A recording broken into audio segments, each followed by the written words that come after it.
Given the functions f of x equals the square root of x and g of x equals x minus 5, find each of the following.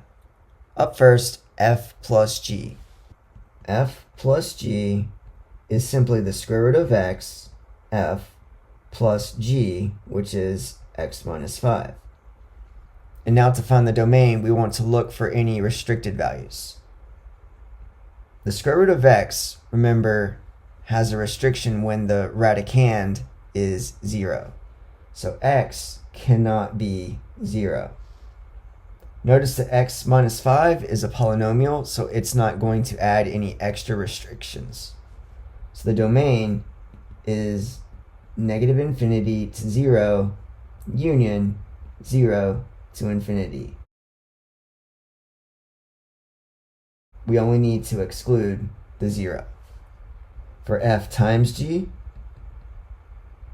we have the square root of x times x minus 5.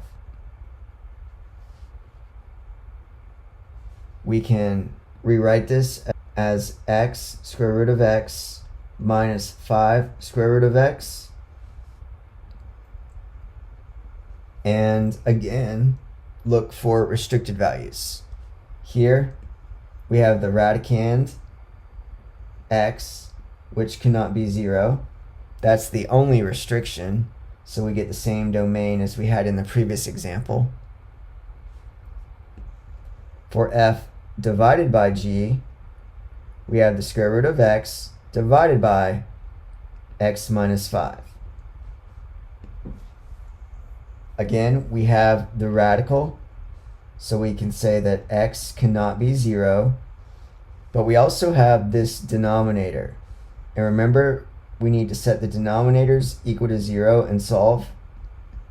We get that x equals 5. That's actually a restricted value. X cannot be 5. So the domain here is everything except for 0 and 5. Negative infinity up to 0.